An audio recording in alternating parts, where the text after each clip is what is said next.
Hello everyone, আমি টিনা চলে এলাম আর একটা নতুন ভিডিওর সাথে। আমার আরেকটি নতুন ভিডিওতে আপনাদের সবাইকে অনেক অনেক ভালোবাসা। চলুন আজকে বানাবো রেস্টুরেন্টের স্টাইলে বাটার নান। একদম কুড়মুড়েসি নরম সফট বাটার নান। তো বাটার নান বানানোর জন্য আমি 500 গ্রাম ময়দা নিয়েছি। আর ময়দার উপরে যে সাদাটা দেখছেন ওটা হচ্ছে পাউডার মিল্ক। 10 টাকা দামে 1 প্যাকেট পাউডার মিল্ক দিয়েছি। আর হাফ টিস্পুন আপনারা দেখলেন এটা বেকিং সোডা দিয়েছি, যে একটু কুড়মুড়ে হওয়ার জন্য। আর এটা সফট হওয়ার জন্য বেকিং পাউডারটাও দিয়েছি, সেম কোয়ান্টিটি বেকিং সোডা আর বেকিং পাউডার। আর এটা পাউডার সুগার যদি না থাকে আপনারা চিনিটা ব্যবহার করতে পারবেন, কিন্তু আমি একটু সহজ হবে বলে আমি পাউডার সুগারটা ব্যবহার করেছি। আর এটা আপনার টেস্ট অনুযায়ী লবণ দেবেন, লবণটা আপনারা আপনাদের টেস্ট অনুযায়ী দেবেন। আর যদি কেউ বেশি মিষ্টি খেতে পছন্দ করেন চিনিটাও একটু বেশি দিতে পারেন। কিন্তু বেকিং সোডা আর বেকিং পাউডারটা এটা একটু খুবই কম দেবেন।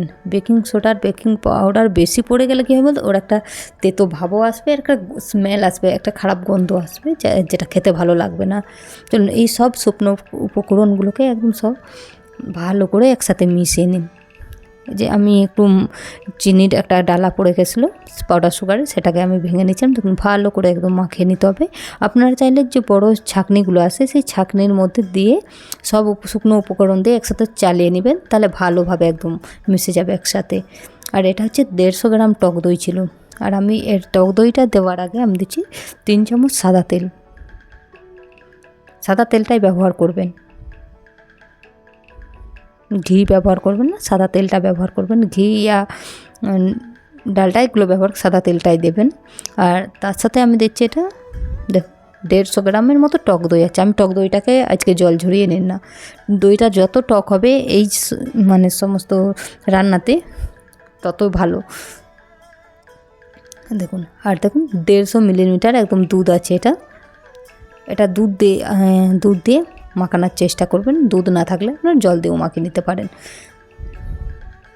আর যদি কেউ সহজভাবে করতে চায় তাহলে আন্দাজ মতো দুধ, দই, তেল, চিনি সব একসাথে এগুলো একটা পাত্রে নিয়ে ভালো করে মিশিয়ে নেবেন। তারপরে তার উপরে শুকনো উপকরণগুলো দিয়ে মাখিয়ে নিতে পারেন। ওটা আপনাদের আন্দাজ, কিন্তু আমি আমার এটা আমার হিসাবে আমি যেভাবে করছি এটা আমার সহজ মনে হয়েছে, যে না আমি এই সহজেই করছি। দেখুন এইভাবে আটা মাখালে হবে না, এটা হচ্ছে লুচির আটা হলো। যে নানের আটা সেটা একটু স্টিকি হবে, চটচটে ভাব হবে আটাটা। ওই জন্য আমি একটু দেখুন প্রয়োজন অনুসারে একটু জল দিয়েছি, একদম হালকা জল দিয়েছি। দিয়ে দেখুন একটা স্টিকি, আমি আর একটু জল দিচ্ছি। ওটা হয়তো ক্যাপচার করা হয়নি, একদম স্টিকি একটা ডো হবে। এই ডোটা কমসে কম মাখতে আপনার 15-20 মিনিট মাখবেন। কখন বুঝবেন যে এটা মাখা হয়েছে, এটা দেখবেন থালা থেকে ছেড়ে আসবে। দেখুন থালায় আর চিটছে না। এবার যখন হয়ে গেছে হাতটা ধুয়ে নিয়েছে, হাতটায় তো লেগেছিলো, হাতটা তো একদম চিটচিটে ছিল। ধুয়ে ভালো করে আমি একটু ডোটা গোল করে নিচ্ছি।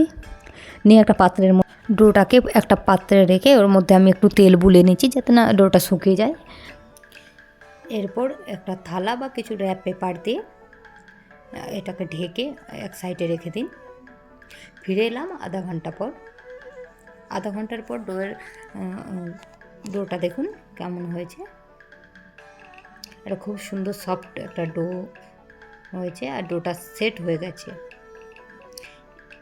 এরপর আমি এর থেকে একটু নিয়ে আটাটা নিয়ে একটা বলের মতো বলই বানিয়ে নিচ্ছি। নানের জন্যে এটা একটা বল বানিয়ে নিচ্ছি। গোলটা কিন্তু একটু ভালো করে নেবেন। দোকানে বা রেস্টুরেন্টে দেখবেন ওরা একদম খুব সহজেই এই গোলটা বানিয়ে নিতে পারেন, কিন্তু আমরা তো ওটা পারি না। আপনারা আপনাদের মতো করে এটা বানিয়ে নেবেন। দেখুন আটাটা যে আমরা নর্মাল রুটি খাই তার থেকে একটু বড় করে নানের যে লেচিটা হয় সেটা একটু বড়ই হয়। একটু বড় করে গোলটা বানিয়ে নিচ্ছি।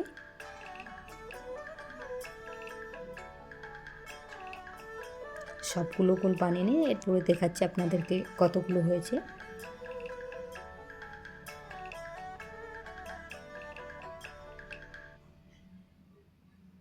10টা হয়েছে। দেখুন 500 গ্রাম ময়দাতে 10টা নান হবে। এরপরে চাটুটা গরম করে আমি এটা ক্যাপচার করছি, না অ্যাড করতে ভুলে গেছি মনে হচ্ছে। তো প্রথমে একটা নান বানিয়ে নিয়েছি। এটা দেখুন একটু ডিম্বাকৃতি হবে, যেমন আমরা লম্বা লম্বা লুচি অনেক সময় আমরা লম্বা লম্বা লুচি বেলে থাকি, ঠিক সেই লুচির মতো।